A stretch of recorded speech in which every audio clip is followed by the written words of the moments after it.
Hey, I'm Tezumie, and I'm a generative artist and illustrator, and I'm happy to share a little more about myself with you all.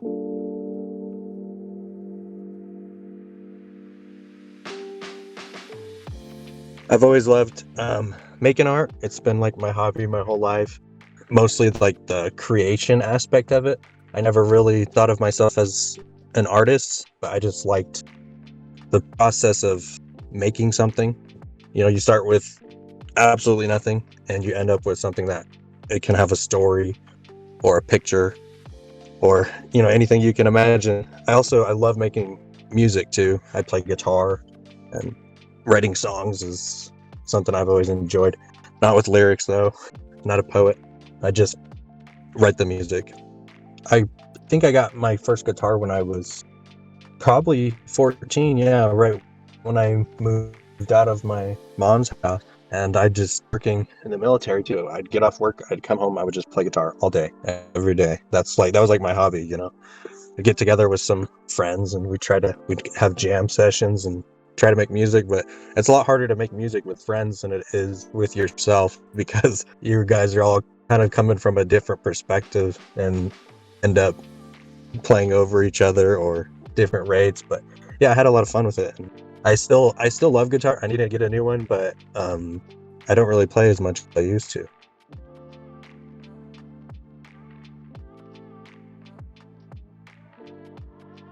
The first art I really remember creating would be like Dragon Ball Z characters when I was a kid. I had seen my uncle make cartoon, and as soon as I saw him drawing it and it looked just like on the show, I was like, oh my gosh, I want to do that. I want to make my own characters because I really loved the show.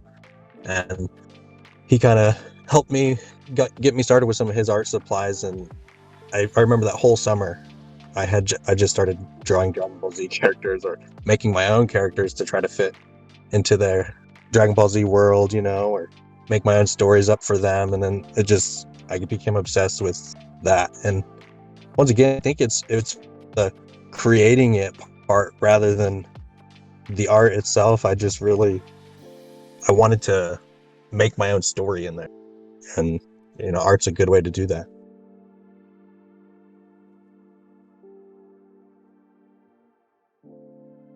My most recent project was Tezumie 1-1. It's kind of it's not really generative, but it has a lot of coding aspects in it.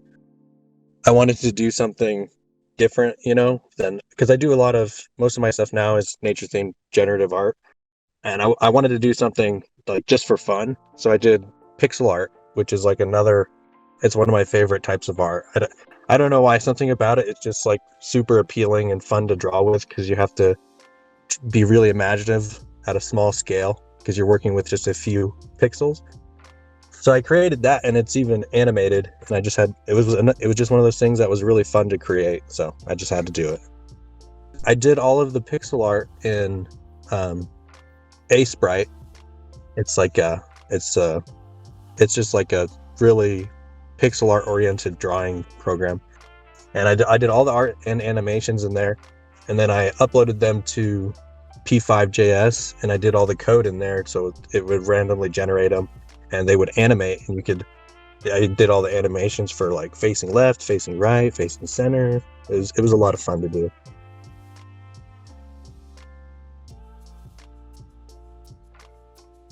Before I started generative art, one of my hobbies was playing around with Unreal Engine, because they have this blueprint system where it's called visual scripting. So you don't even have to code. You just kind of have to learn what all the functions do. And yeah, I'd make games in there just for fun, and that's kind of how I started realizing that I loved like the coding aspects. Even though I wasn't coding, I got to give it input and it would produce what I wanted. And that actually stemmed from another childhood thing. When my mom brought home a computer, I had heard about this thing called Blender, and back then it had visual scripting in Blender as well, which I think they got rid of that, but it was also a game engine, and now it's just a 3D modeling software. So I would use the visual scripting in there and make little games when I was really young. But yeah, it was a lot of fun. I still do it on the side, make games just for myself, and it kind of keeps me up to date with pixel art, because I just love doing it.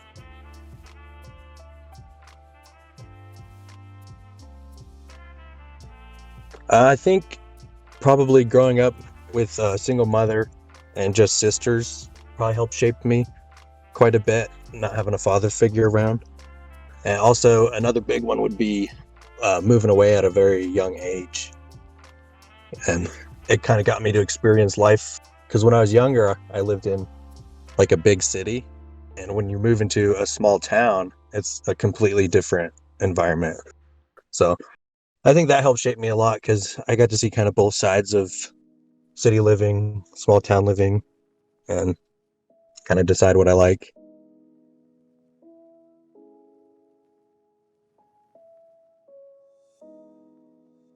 Oh man, that's a tough question. I think um, maybe not my greatest success, but what I'm most proud of is probably bringing a child into this world, having my daughter and starting a family. That's probably my greatest success.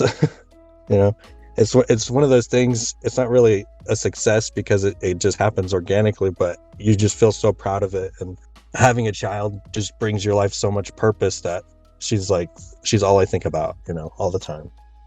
Yeah, so that's probably my greatest success.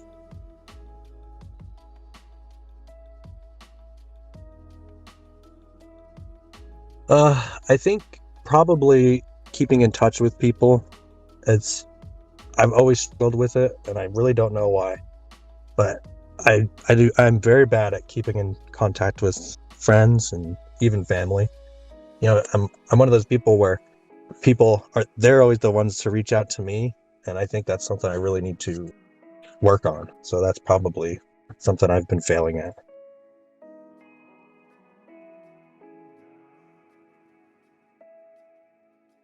I think definitely I want to have more kids. I want to have as many as possible. And I definitely would like to be more established, like where I live. I want to make sure I have a good place. Like when I say established, I mean like a home for my kids to grow up in. I want to have kind of maybe be set in my career, something that I'm not really worried about jumping between things. It'd be nice to kind of just be like, this is what I do. This is what I love to do. I'm going to keep doing it. And so I'm leaning towards hopefully art, because it's just like the best thing in the world, making art for a living.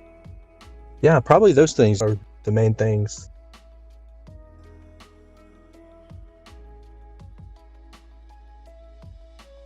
I would say do what you love and do it now, don't do it later, because it's something that you might not even know you're missing in life. It just gives you so much satisfaction to do something you actually enjoy instead of just working towards that. You can always start small and just get it going, just if you love something, you want to do something, start it now. Don't say you'll do it later.